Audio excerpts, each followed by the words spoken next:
المهرجان ما كان ممكن انه تقبل ويدار برنامج عمل جماعه ويدوز. يمكن حنا الجماعه الوحيده في المغرب اللي دايره مهرجان بيلمون بودماو وسطرته في برنامج عمل الجماعه ديالو وقررت انها ديرو.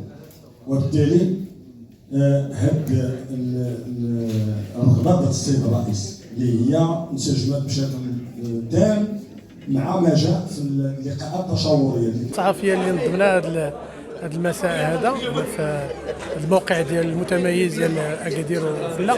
هي كانت مناسبه التواصل مع المواطنين عبر الرجال ديال والنساء ديال الصحافه باش نشرحوا لهم التصور ديال هذا المهرجان ونعطيهم فكره على البرنامج والمجريات ديالو. دونك الكرنفال بيلمون الدولي اكادير جا باش يرفع من الممارسه ديال بيلمون في المنطقه، لان الجهه ديال سوس ولا سوس الكبير هي المنطقه اللي مازال هذا النشاط هذا حيوي فيه ومستمر وعنده حاضنه شعبيه اللي كبيره باش نوصلوا لواحد المستوى ديال العالميه.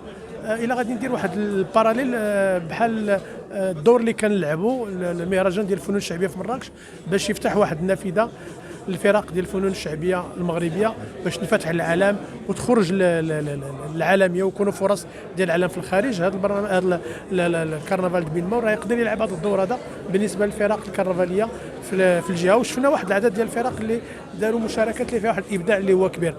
ما يقع الان في اكادير اعتبره يعني واحد خلاصه واحد النقاش ديال على الاقل واحد 20 سنه.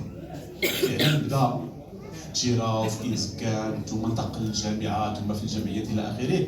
والهم الاساس هو كيف يمكن تثمين هذا الموضوع. هذا هو السؤال الكبير.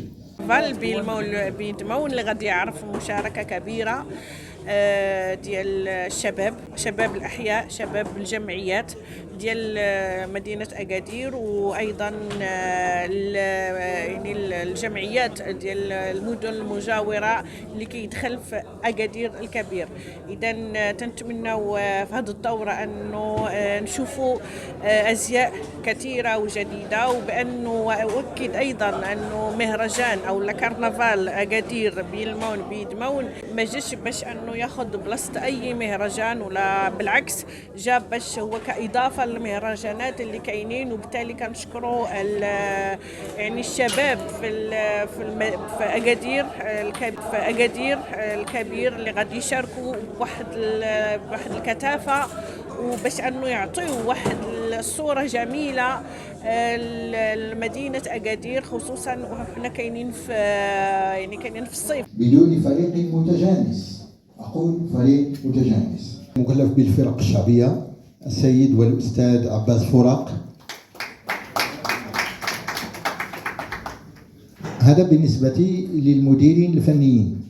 بالنسبه لاعضاء المجلس المكلفين للتظاهرة الاحتفالية التي أسميناها بيلمون الكرنفال الدولي لأكادير، في هذا الإطار إذن نتمن استجابة الإخوة والأخوات الصحفيين لدعوتنا ولنوعية الأسئلة ديالهم، لأنها كانت طبيعيا في المستوى بل أكثر، لأنه تحفزنا على أن نعمل أكثر وأن نجول هذا العمل إن شاء الله، حتى لا يكون مجرد تكرار للأنشطة التي تقام، بل أن نستفيد من تجربة الفرق فرق بيلمون التي تشتغل في الضواحي ونستثمرها إن شاء الله لإعطاء صورة جيدة للخارج على بلادنا المغرب.